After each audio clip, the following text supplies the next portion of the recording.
నమస్తే అండి. Welcome to Trinetra creations. ఈరోజు మా స్కూల్లో 9th క్లాస్ వాళ్ళకి తెలుగు క్లబ్ యాక్టివిటీ అండి. తెలుగు క్లబ్ కార్యాచరణ అంటారు కదా, వాగ్భూషణం లెసన్ నుంచి మార్నింగ్ చెప్పాను వాళ్ళకి, ఈవినింగ్ స్టడీ అవర్లో ఇది చేసుకుందాం నాన్న అని. వెంటనే ఆఫ్టర్నూన్ కల్లా ఇలా రెడీ చేసేసారు. నేను ఈరోజు చెప్పబోయే అంశం ఏంటంటే ఉపన్యాసం అనేది ఒక కళ. ఉపన్యాసం అనేది ఒక కళ. మాటలు మాట్లాడడం అనేది మనిషికి దేవుడిచ్చిన ఒక గొప్ప వరం.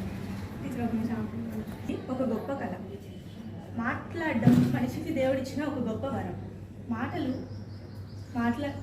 అందంగా మాట్లాడటం వలన ఒక పద్ధతి ప్రకారం మాట్లాడితే అది ఉపన్యాసం అవుతుంది.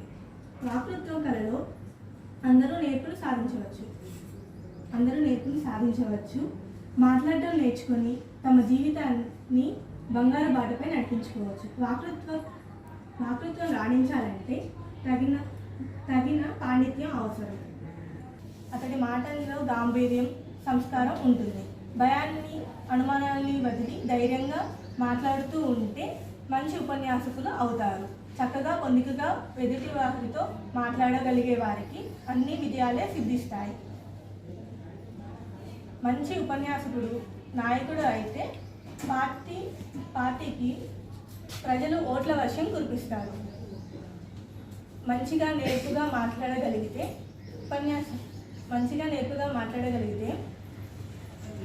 ఇంటర్వ్యూలలో నెగ్గి మంచి ఉద్యోగాలు సాధించవచ్చు.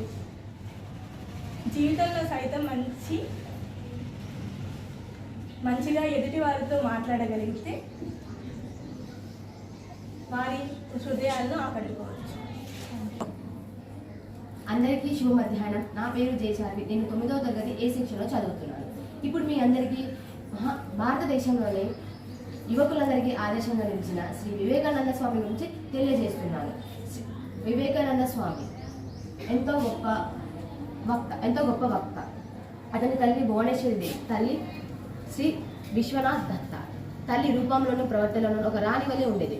తండ్రి ఒక మంచి వకీలు, ఎంతో గొప్ప చదువుకున్నవాడు. అందరిలో గొప్ప గౌరవప్రదమైన వకీలుగా పనిచేసేవాడు. వివేకానంద స్వామి చిన్న పిల్లలు నరేంద్ర, అందరూ నరేన్ అని పిలిచేవారు. బాల నరేంద్రుడు తన తల్లి వద్ద ఎన్నో విషయాలు నేర్చుకునేవారు. 6 ఏళ్ల వయసులోనే తన తల్లిదండ్రులు నియమించిన ఉపాధ్యాయుడి దగ్గర పాఠాలు నేర్చుకుని అంతే త్వరగా అతని ఉపాధ్యాయుడికి అప్పచెప్పగలవాడు. అతని మేధస్సు అమోఘం. ఎన్నో విషయాలను తెలుసుకోవాలనే ఆసక్తి నరేంద్రుడికి ఎక్కువగా ఉండేది. స్వామి వివేకానంద సరస్వతి ఎన్నో విషయాలను తెలుసుకోవడం కోసం పలు దేశాలను పర్యటించి వారి దగ్గర కొన్ని అనుభవాలను తెలుసుకున్నాడు. అలా ఒకసారి శ్రీ రామకృష్ణ వారి దగ్గరికి వెళ్ళి ఒక విషయాన్ని తెలుసుకొని అతని అనుభవాలను పొందుకున్నాడు. అలా ఆయన దగ్గర శిష్యుడుగాను పనిచేశాడు. ఆయన చనిపోయిన తర్వాత పలు దేశాలను పర్యటించి ఎన్నో సన్యాసులను కలిసి ఆయన కూడా ఒక గొప్ప సన్యాసునిగా చెందాడు. ఒకసారి అమెరికా దేశంలోని అన్ని సకల మతాల మహాసభలు నిర్వహిస్తున్నారని తెలిసి నరేంద్రుడు అమెరికాకు బయలుదేరాడు. అక్కడికి చేరుకున్న తర్వాత విశ్వమత సభలు సెప్టెంబర్ మధ్యలో కానీ మొదలు అవ్వవని తెలిసి అవి అయ్యేంత వరకు అక్కడే నివసించి అవి పూర్తయ్యాకే వెళ్ళాలని నిర్ణయించుకున్నాడు. అలా కొన్ని రోజులు ఎన్నో కష్టాలు పడుతూ అక్కడ నివసించి 1893వ సంవత్సరంలో సెప్టెంబర్ 11వ తేదీన అన్ని విశ్వమత మహాసభలు నిర్వహించినప్పుడు అతను ఉపన్యాసం ఇవ్వడానికి కొంత వెలుగు చెందారు. అలా 1-2 సార్లు ప్రయత్నించి విఫలమవగా చివరిసారిగా ఇలా ప్రసంగించారు. భారతదేశ ధర్మం అన్ని మతాలను అంగీకరిస్తుందని, గౌరవిస్తుందని, అన్ని మతాలు ఒకటేనని, అవన్నీ దేవుని చేరుకోవడానికి వివిధ మార్గాలని స్వామీజీ తెలిపారు. ఎవరు మతాన్ని మార్చుకోవాల్సిన అవసరం లేదని, నా మతమే గొప్పది, నా మతమే నిలవాలి అని అనుకునే వాళ్ళు బావిలో కప్ప వంటి వారని తెలియజేశారు.